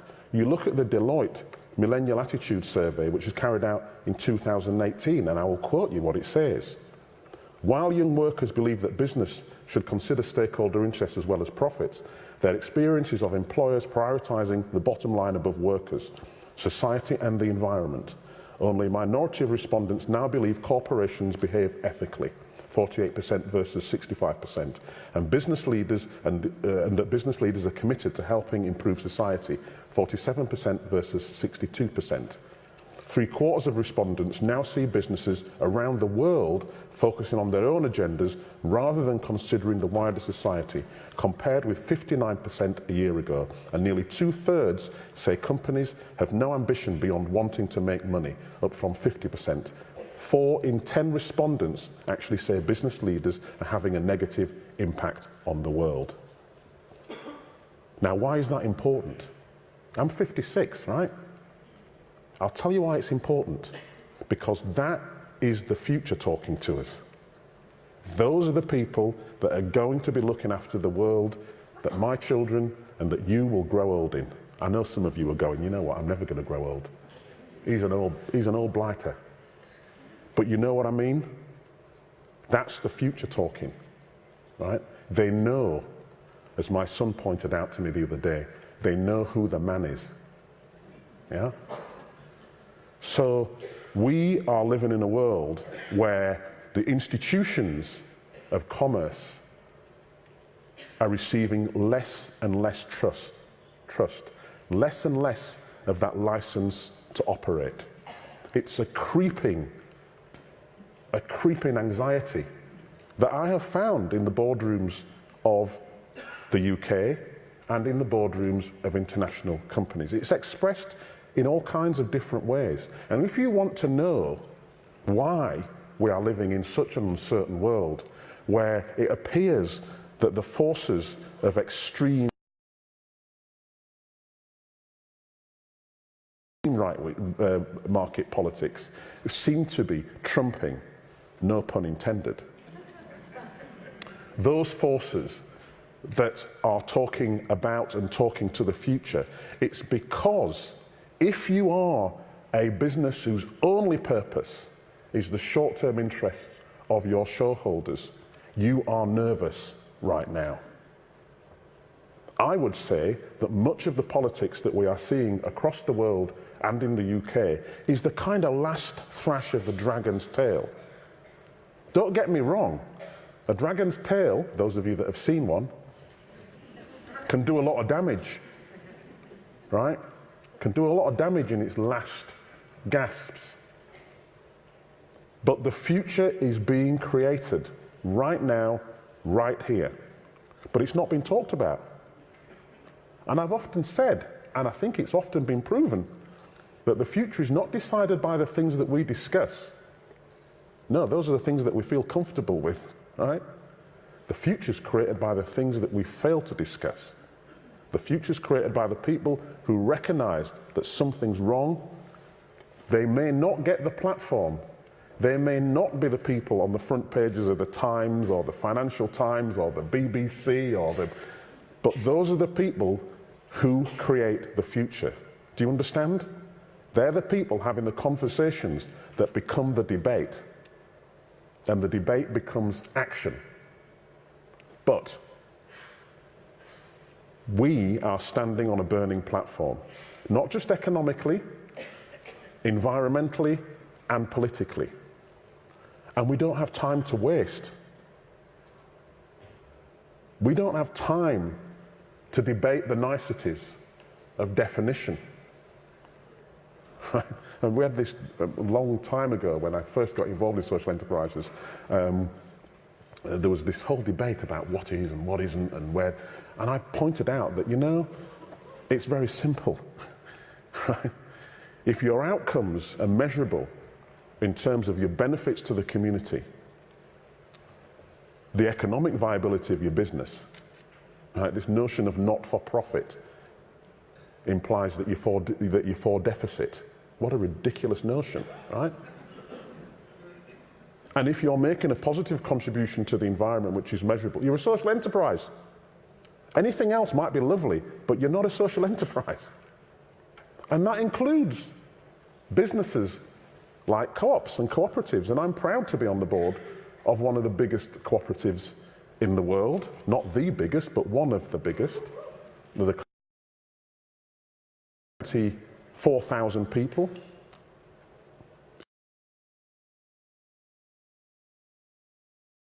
The membership of. We should be proud and inclusive of businesses like Nationwide, John Lewis Partnership in this country, and many others in other countries. They are part of the future of business, and we need to invite them in. We need to pull them in. We need to give them the message that the future is being created here and now. Because if we don't, that burning platform will consume us all. I mean, I'm sure speakers throughout this conference have talked about the threats to the environment and the threats to the... we all know that it's true, but the answers lie in a new economic model which is driven by business. Nothing wrong with it. We shouldn't be ashamed of the use of the word, but we need to redefine what it means, and we need to do so urgently. So, these are the things that I think we need to do. And, you know, I don't like standing up here and gobbing off to experts like you. You all know your business better than me, and let's debate. I might be wrong, right? You don't see leaders saying that very often, do you? I might be wrong. Can you imagine Donald Trump saying that? No. We all know he is, but it'd be a better leader if he accepted that he might be wrong. So these are the things that I think we need to do, right? And I'm asking you to join me, I guess, in doing this. I'm asking for your help, because I believe passionately in this, and I know you do, but it's not going to be easy. Change is not made by easy. It's made by hard, it's made by difficult, it's made by persistence. So the first thing we've got to do is make social enterprise discussable.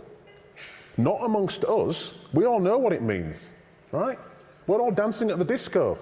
We know, right? Was there a disco last night? We know, right? We know what it is. We can talk with each other till the cows come home. We can discuss the definitions, the finer points of this, that, or the other.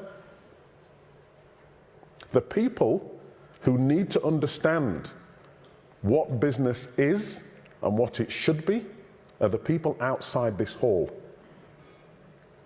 Right? And we need to make that future discussable.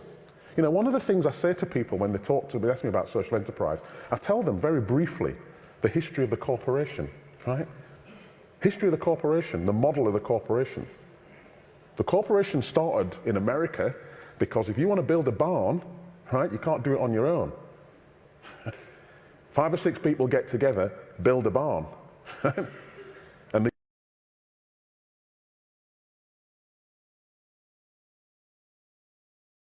produced in order to support their communities. Things started changing when that legal infrastructure became not interested in the community or partnership, but it developed a legal personality of its own. And that personality had the traits of a sociopath. In many cases. Not in all cases, because this isn't a business, a for-dividend business slagging off speech. There are many businesses that are as concerned as we are, and we need to engage those too, right? But we need to bring the argument to people in terms that they understand, right? In ways that they can relate to, and make it easy to join us. Make it easy to turn that dis-ease with the current state of affairs into support and action. You with me? Second, we need to be business. We need to use that term. We need to show that we are economically viable. So one of the things that Social Enterprise UK is doing, and doing as I speak, is doing a big study into the economic value of social enterprise in this country, using Treasury methodology, using a serious and deeply embedded economists to produce the kinds of reports that politicians listen to, have to take into account and have to answer for. So we're having an economic debate. Not just a debate about, well, social enterprise over there, it does charity. It does the stuff on the edges of society. It does kindness, right? One of the beauties of the Scottish Government is that social enterprise is part of the economic model, not the charity model. I have to say, you know, I mean, in the UK, you're in charge of Nationwide, an organisation with 1 million members, market cap in the tens of billions. And the department that actually is responsible for you is the Department of Media, Culture and Sport. I kid you not. That has to change. It's not their fault. We haven't made the argument. It's an economic one. It's about business. We need to be about business. We aren't acting. We aren't business-like. We are business. We are the future of business. Why? Because we employ more women.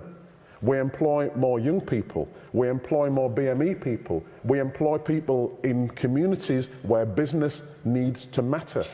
We are large organisations like the Co-op that are embedded in communities that are showing that it's possible to thrive, create profit, and still add value to the lives. Be business, and we need to be unashamed about that. And finally, we need to be absolutely embedded in the future of the economy, in our countries and across the world. To coin a phrase, it's the economy, stupid. That's where we need to be, whether you are large or small. Our collective responsibility is to make the economy work. There's a notion that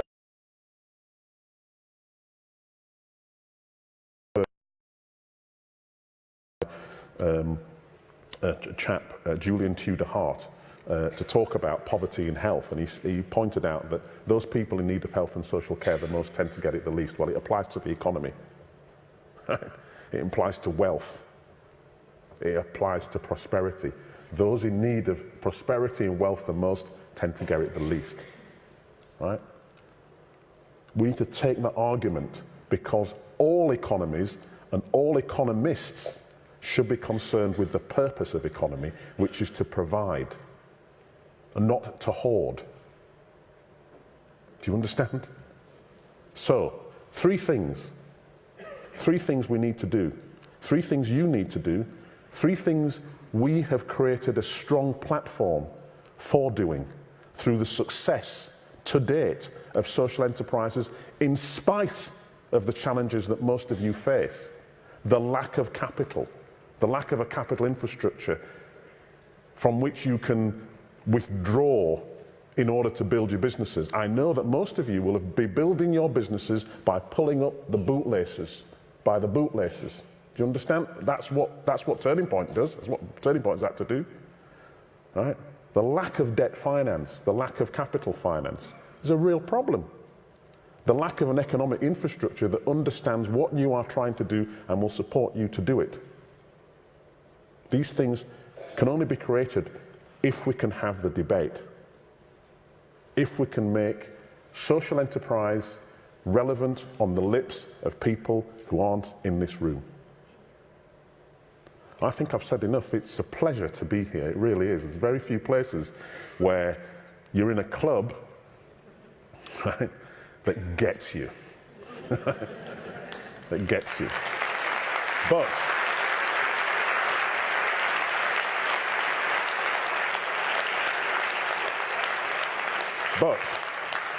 one of the things about being a 6-foot black guy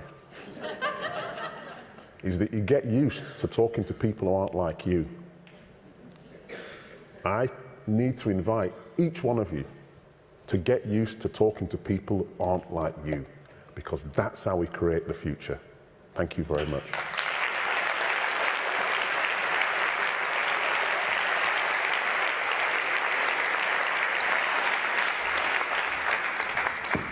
I'll sit here. How wonderful. It's such a privilege for me to be sitting here and having a chat with you. Privilege is all mine. Victor. It's cool. And I think what you're talking about there, and earlier on the panel we heard about as well, is perhaps a sense of frustration now coming in. So there's a different tone I'm feeling to the conversation. Good. That perhaps we've been working in this space for 5 years, 10 years, 20 years. Good. Do you get a sense of what have we been going wrong? Have we not been radical enough? I love frustration if it's well used. And any of you who've got kids know that the difference between immaturity and maturity is the ability to use frustration creatively, right? You know. And the fact of the matter is, you should be frustrated. If you're not frustrated, you haven't smelt the coffee, right? You're not awake, frankly. You should be frustrated. But, and this is an important point, you know, the point I was making there is that if we don't collectively make the argument out there, we're going to remain frustrated. There's no point in being frustrated with each other. You're the guys that know, right? Be frustrated about what's happening out there and debate with those people that are leading that debate. That's what we need to be doing. And it is, I think one of the most frustrating things that I find is that there is a recognition in the for-dividend world, and I'm using that word you know, to talk about a certain type of business, right? The for-dividend world, that we are growing. That argument is becoming more and more powerful. And one of the things that I've found is that people ring me up, and I've got nothing against these types of businesses, but they say, Victor, come and talk to our business. We're a business with purpose. And I say, well, yeah. I mean, show me a business without purpose, right? And what they're trying to do is say, actually, we're totally committed to shareholder value. We may not be contributing to our community, or we may be making negative contributions to the environment, but we want to look like a social enterprise. We want to look like you because we know the public is getting restive. So that's a sign that something's happening. So we should be frustrated, but we need to use that frustration creatively. Great. And we have some questions coming in about this area. I think at the ground level, what are your thoughts in terms of how we do break out of our bubble, our social enterprise bubble? What are the strategies where we can effectively communicate how social enterprise is different and what it is, and engage the interest? But then also, I suppose that's at the ground level. At the upper level, where we have these big political movements, these storms in our political environment, how do we really become part of that dialogue in a more meaningful way? You know, I've had discussions with Theresa May in the UK. Now, you know, anybody who knows about what's happening at number 10 knows if she found time to talk to me, it's kind of serious. Yeah, she wants to have a chat, you know. I told her that the phrase that she's used about an inclusive economy is doable, and actually we're quite close. We need her. Leadership is about recognising, making those statements that pull people to the future, on behalf of the future. She has used the words like social enterprise. The Scottish Government's ahead. They don't see it as charity, they see it as economy. We haven't got there. So there's a number of things we need to do, and we are doing them. One of them, we need to make a better and more coherent economic argument about the future of social enterprise that is less to do with doing good, but more to do with its economic relevance. Two, we need to do more joined-up thinking. It's great that my colleagues in SEUK are so engaged with the Scottish Federation. Indeed, your boss is on the board of SEUK, and we are united. But we also need to reach out beyond that. We need to reach out to social enterprises that are large and small, but we also need to make partnerships with those for dividend business that recognise that the future is us. That's what we need to do. Yeah. And we need to be creative about how we tell the story. I mean, I'm Social Saturday, SEUK, we have these events, and I'm not knocking them. Why would I? It's SEUK that does a lot of it. But I get frustrated because it's not enough. It's not enough. So you're a journalist by training. You know that if you want to get the headlines, you need to create a story. And I think we need to spend more time on the narrative and how we tell the story, and how we tell the story in a way that actually people who aren't us can understand the benefit. Yeah. Because that sense of unease is out there, and it needs to meet our narrative. It needs to meet in the middle, and then people will start asking, why haven't we got more of this? Yeah. Yeah, wonderful. And I think that's the theme that's been running through this conference in a really refreshing way, about how can we be more connected, more connected with a different range of stakeholders, engaging with businesses who want to do better, engaging with education institutions, engaging with policymakers, and be more connected. One of the things we could do is, part of the challenge is that a lot of the organisations who represent social enterprises are quite small, and they get frightened. But the cost of providing really good public relations and marketing is quite expensive. And I think it'd be really good if we could actually pool our resources to hire some of that talent that gets hired by the for-dividend businesses to tell our story as opposed to theirs. Does that make sense? Yeah. Because we're a bit less. I mean, the British Council have done some really good work in partnership with SEUK, and I know your chief executive very well, Kieran, is a good man who supports this. We need to pull a more cohesive narrative about social enterprise and the British Council together, so it's not done bits. It's seen as the future pillar, a future strategy of what we're saying to the world about the economy. Yeah. That's the kind of thing we need to do. I hope that makes sense. Definitely. Makes sense to me, but... It's a very live conversation for us, and something we're really strategising and thinking very hard about as well. Absolutely.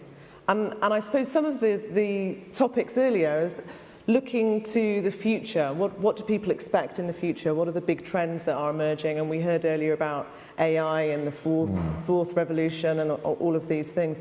I mean, I think the other thing we were talking about last night, actually, was that actually 50% of the world's working age population will quite shortly be in Africa. So the continent of Africa, and how we can best galvanise all of those entrepreneurs and innovators and talent and workers who are in Africa. Is that something that... You know what? A couple of things. First of all, we don't need to galvanise them.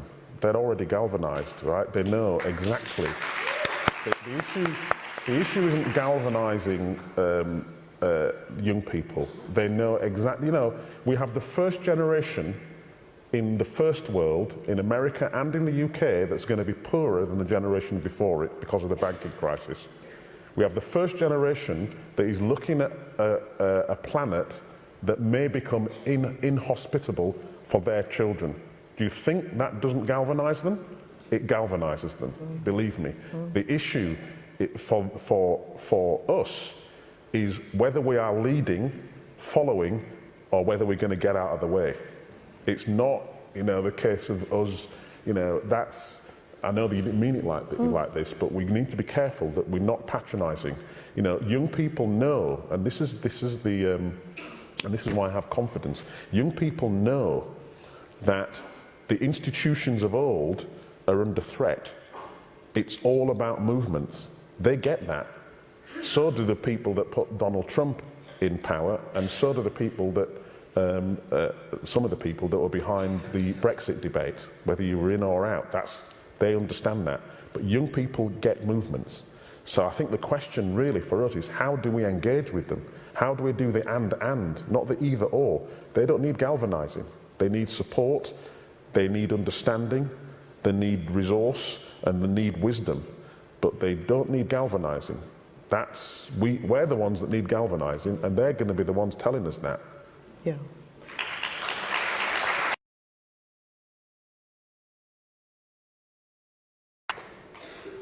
Yeah, I think I was meaning the ecosystem. How do we provide the right ecosystem? How do we reach the players who can get behind those young people? The fact of the matter is that one of the trends across the world now in leadership of social enterprises is that they're being led by young people. They're being led by women, being led by minority ethnic groups, right? So they're building an infrastructure. I suppose that's what I mean. They're going to start. I'll tell you what's going to start happening in countries around the world. Questions are already being asked about who is the economy for. They're being asked by young people. They're going to start asking questions about the financial infrastructure that provides capital for companies that actually are destroying their environment. If you look at a company like Indy, right, massive company, in one of the 5th largest corporations in the world, right? They actually, in their former historical form, built the Suez Canal, right? So they're not some small social enterprise hanging around somewhere, right? For dividend, red in tooth and claw. They've abandoned all exploration and all investment in fossil fuel. Why? Because they're not stupid. They can see that the young people that are going to be giving them a license to operate don't want their environment poisoned, right? So the questions are being asked, and they will be asked louder and louder and louder. And those people that, as I say, aren't leading or following will need to get out of the way. My encouragement to you is to lead or follow. Right? That's what I'm saying. That's what my talk was about. Yeah. The future's upon us, whether we like it or not. It's like gravity. Yeah. Yeah, and we've been talking a lot as well at this conference about young people, and in fact we had some wonderful school children who came and shared with us their inspiring social enterprises they're running in school. So if young people are part of the answer, they're there supporting this movement, they're making it happen. How can we best reach the other people, the rest of the population? So there's a question here come through about mainstream journalists, who at the end of the day are thinking, how am I going to spike the interest of the granny, of the normal worker, the Joe Blogs on the street, and they're not finding, perhaps, the social enterprise story compelling enough? Well, because we're not, you know how journalism works, right? A lot of journalists basically get their stories from PR. That's why PR companies, right? And PR companies get the stories and then pass them on to the journalists. So if we want to tell our story to journalists, that's what we have to understand, right? And let me just be clear. If you're a nationwide member, you are part of a movement that built finance that enabled poor people to buy housing. You might be living in a house. If you work for the co-op group, you're a colleague, not an employee. You have a say. Now, you tell me, right, if you're working for Amazon, what's that going to sound like? Is that going to sound like a good story or a bad story? That's going to sound like Nirvana, right?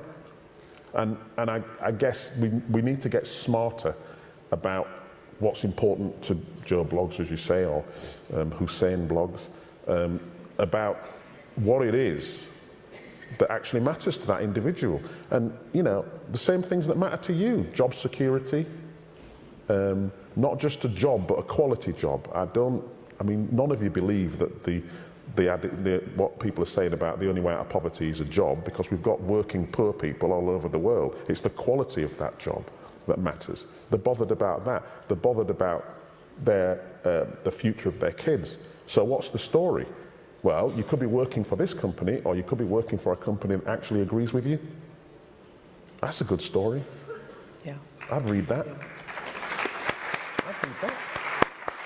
You know. We know that BME groups are still discriminated against in the community, regardless of the qualification, right? You want to read a story, and one of the reasons why social enterprise is so popular amongst minority ethnic groups and women is because it's one of the few business models which recognises talent, not the colour of your skin. The reason why women are setting up social enterprises is because actually women want to lead.